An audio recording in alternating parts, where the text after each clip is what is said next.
This is CBS LA Mornings. Matt Klink is a Republican political strategist, and he joins us now to further break down the governor's race as well as some other races. Good morning, Matt. Good morning. Matt, both Republican candidates remain at the top of our polls. You just saw very close there. Your thoughts on them finishing that way in June?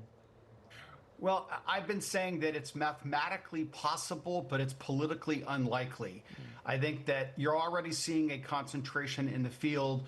Eric Swalwell's voters are being dispersed, and right now the primary beneficiary of that is Xavier Becerra.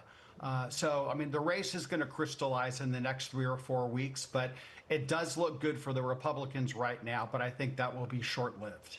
And you're a Republican strategist, I'd like to point out. So, you are speaking with what the numbers look like throughout the state. President Trump, though, has endorsed Steve Hilton just days after Hilton said he would welcome that endorsement. Do you see the president playing into our state's election here in either direction? Look, it's a double-edged sword. I mean, you talked about me being a Republican consultant. Elections boil down to math, and the math for Republicans in California does not work in our favor. So the Republican candidate, the leading one, Steve Hilton, getting the endorsement, of course, you always accept the endorsement of the leader of your party. Unfortunately, Trump's support among Democrats in California, which are needed for anyone to win, is 6%. So it's a double-edged sword. You take it, but now you're forced to defend all of Trump's policies that are unpopular in California. Good point. Matt, after Prop 50 was approved, the district maps were redrawn.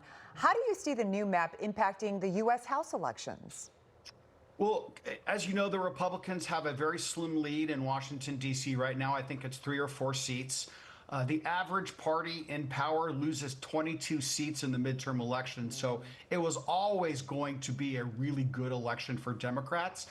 Prop 50 added another 5 seats to the Democrats' total. So what the voters approved and Gavin Newsom really led was a redrawing of the lines, and it knocked out several longtime Republican incumbents, Darrell Issa in Southern California or San Diego area being one of them, Kevin Kiley up in Northern California. So it just means that our blue delegation becomes really, really blue. I do think it's interesting, though. I'm somebody who grew up in Minnesota. I watched Jesse Ventura get elected governor when no one thought that would happen. We've seen President Trump get elected president back in 2016 when there were doubts about that. You hear a lot of people in the state very frustrated with the Democratic state leadership. Also, here in Los Angeles, the mayor's race, people very frustrated. Do you think Republicans could outperform in some of these races?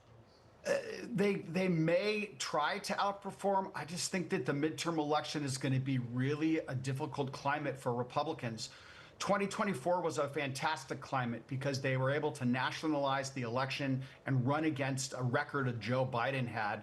And now every Democrat, whether you're running for the state legislature or for Congress, they have to defend Donald Trump's records. And look, if I were fighting this race in Iowa or in Ohio, it would be a much different argument. Yeah. But looking at California, it's a really, really tough landscape for Republicans. So what they want to do is they have to localize the race and talk about the good things that they're doing in their district and hopefully not talk about national politics. It's so interesting how things can change so quickly, Absolutely. right? Thank you so much for being with us. We appreciate it. Thanks a million. Happy Friday. Happy Friday. Happy Friday.